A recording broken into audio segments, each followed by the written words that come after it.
So, what makes me cranky about Season 2 of Iron Fist? Joy Meacham. Yep, Joy actually steals Danny's douchebag crown this season, though not by much. Danny's still pretty terrible to watch for most of the season, but at least what he's doing seems in line with who he is and what he wants. Joy, on the other hand, is just one of those characters that makes decisions that only make sense if you know that the story would end if she chooses something different. Sucks even more because Joy was actually an interesting character in Season 1, but in this season she's just an excuse to move the plot along. Her actions rarely fit her established character or the motivations she supposedly has, and she's entirely unnecessary for Davos to do his thing anyway.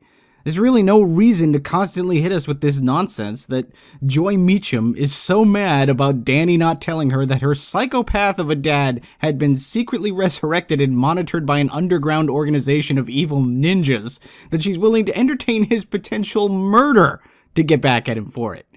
It was ridiculous as a stinger at the end of last season, and it's even more ridiculous the longer it goes on in this season. The logical progression for her character after last season was to go off on her own and try and do her own thing, which is what she keeps saying she wants, even though everything she does requires contact with all of the people she supposedly doesn't actually want to see anymore. What makes it so much worse is that everything that Joy does, Davos demonstrates he's entirely capable of doing on his own. And that's why their villainous partnership just doesn't work.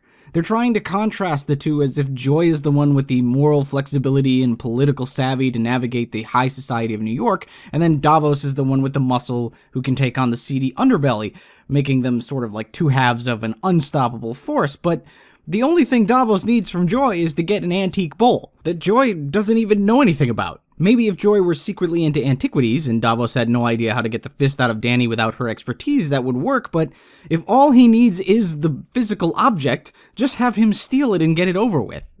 All of that could easily happen off-screen and nothing would change for the series, and unlike Joy, Davos is actually a baddie that's worth having around. His motivations make sense, his descent into madness fits his character, particularly once you do get the backstory of why he's got such a hard-on for getting the Iron Fist.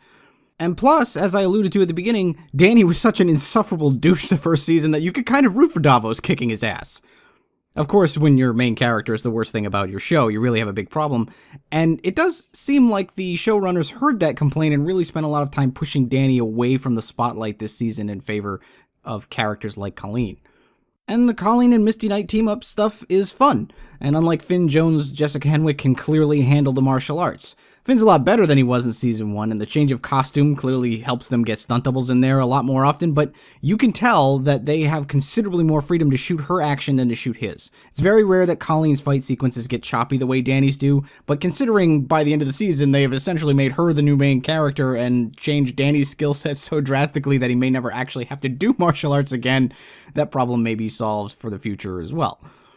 So there's a lot of improvement this season over the last one in many areas. Finn Jones' acting isn't one of those areas, but as I said, at least the character isn't as much of a douchebag, and his story arc is much more coherent. They ditch all that insanely eye-roll-worthy corporate bullshit, and there's far less padding because the season is a few episodes shorter.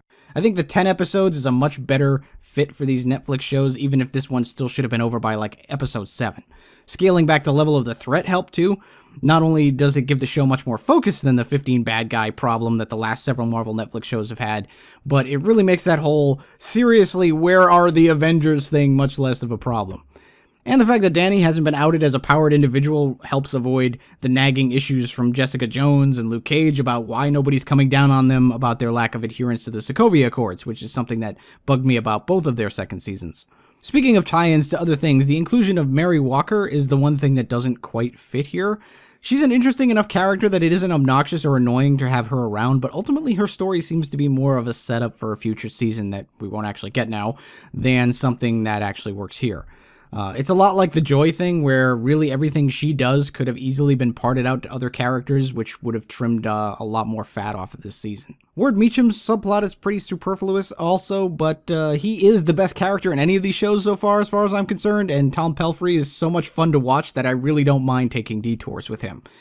Part of me thinks that all of Iron Fist thus far would have been better if they'd simply told it from his perspective instead of from Danny's. The stuff with the chick from NA isn't terribly engaging, but watching this character try to deal with all of this crazy stuff is easily my favorite part of both seasons so far, and probably my favorite part of any of the Marvel Netflix shows to date. So ultimately, Iron Fist Season 2 is a pretty big improvement over Season 1. That's a low bar, but it's the only Season 2 besides Daredevil's to actually be better than the one before it. Jessica Jones had an incredibly high bar to clear after its first season, and it just face-planted trying to do it again, and Luke Cage went from merely awful to downright unwatchable. Of course, in the time it took me to binge and review this season of Iron Fist, Marvel already decided there won't be another, which may or may not be a problem, because I do think Danny is the kind of character who works better in small doses. It'll suck that I won't get to see much more of Ward, but the Danny-Luke team-up was the only bright spot in Luke Cage Season 2, so maybe we can get more of something like that and start to use these characters better by just being more judicious with them.